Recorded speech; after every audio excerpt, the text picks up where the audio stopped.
Okay, the best way to show you guys is to literally show you. So I've taken fabric. When you do anything that you sew, you need to have 2 layers. 1 layer just isn't enough for your sewing machine to grip. So for my 1/4 inch, the 1/4 inch is from the needle over. So my 1/4 inch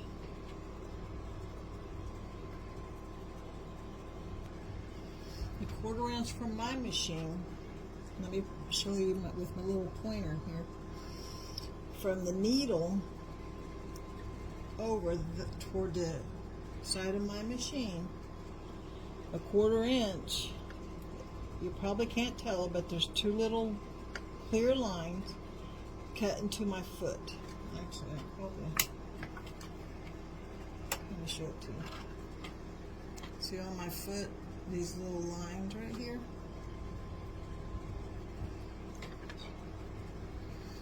This line and this line. So the needle is here. So this line right here is my 1/4 inch. Now in my classes with my beginner students, I always had them sew along the edge of their foot. That way they can learn to make a straight line. So if you have a problem with a straight line, I would recommend the first thing you do is learn to sew a straight line. And the best way to do that is follow the edge of your foot here, which I'll show you. This is not a 1/4 inch. This is following the edge of my foot. Way away. Here's my sewing machine. Not working. Is the foot pedal plugged in? Yeah.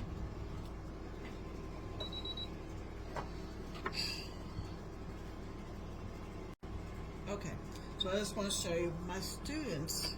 I would have them learn to sew a straight line by following the edge of their foot.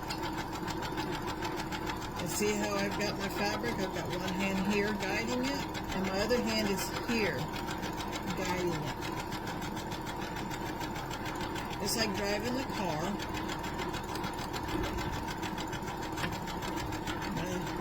My thread does not like this fabric. It is ultra thin fabric.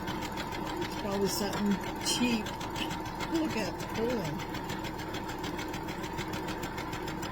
Okay, so that's how you do a straight line. I would practice that first if you don't know how to sew a straight line. When you get to the end of your fabric, I like to do it before I get to the end. I just thought about showing this to you before I quit. Here, let me do it this way. So when you get to the end of your fabric, and you've got a little bit, with your needle down, pick your foot up, turn your fabric. If you notice, I happen to measure it properly. I've been doing this so long. Now I could just follow this seam. Do it again. And this is a good way to practice doing a straight line. If you've never sewed before, this is the very first thing you need to do, is practice sewing straight lines. And my fabric, I think my needle needs replaced. I think that's why it's puckering the fabric. It's been a while. I haven't used this sewing machine for quite some time because I've been using the one, I have 2 sewing machines. I've been using the one in the house instead of this one.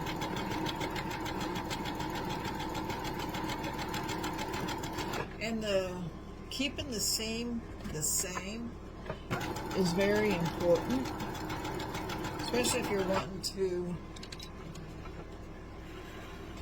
sew a quilt or anything.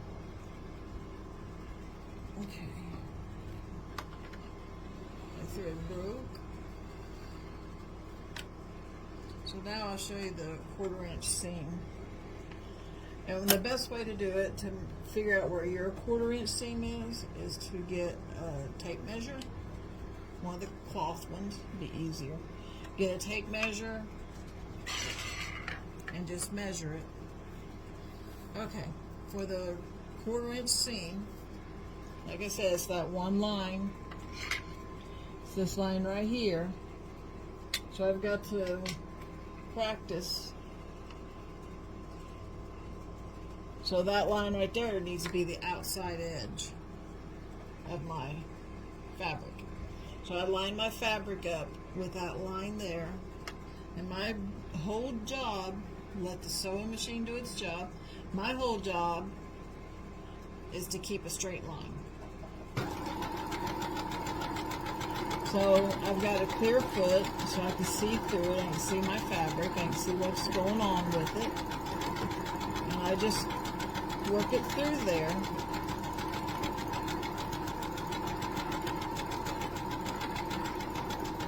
I know you don't want to watch me sew, but that's all you do. You just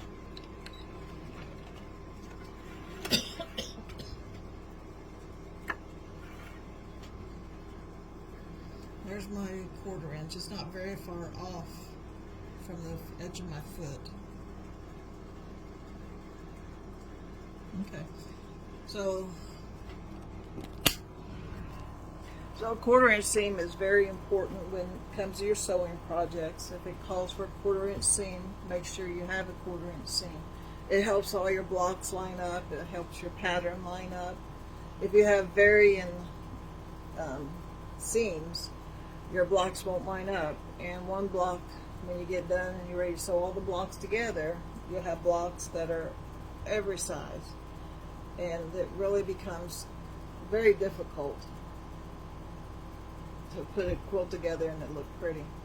And the same goes with the anything you're making, whether it be a purse, a shirt. So let me also show you. If you put in the comment section, I subscribed, I'll send you a free little guide. This is for today's lesson. This is lesson 3 in a series of 15. I've had 2 other lessons. If you want to go back and watch those, there's also a free flyer in each lesson. So once you've subscribed, if you comment below, I've already subscribed or something, let me know. Or actually, if you've already subscribed, comment in the comment section your state, and I'll know that you have subscribed, and now you're just coming to get the flyer and to learn. Now also, I have a book out. It's called Donna's Sewing Circle, which is the name of my YouTube. So I love it when y'all come in. There's room for everybody at the table. We're all going to learn together. But there's 15 lessons, and all 15 lessons there will be a free flyer. But the book, Donna's Sewing Circle, is a companion to this 15 video series. So if you want to follow along, that'd be great. You can get the book either Kindle or you can order it paperback. It's available either way. And then you can follow along, and it's something great that you can refer back to. That way you don't have to keep looking up Donna's YouTube channel to find out what she said about this or that. You'll have the little booklet that'll help you. So comment below, I subscribed, or comment the state you're watching from if you've already subscribed. And I will see you all tomorrow in lesson 4. Lesson 4 is helping you set up your sewing room, which is an exciting lesson. I love that, and I'm sure y'all will too. So I'll see you tomorrow. God bless.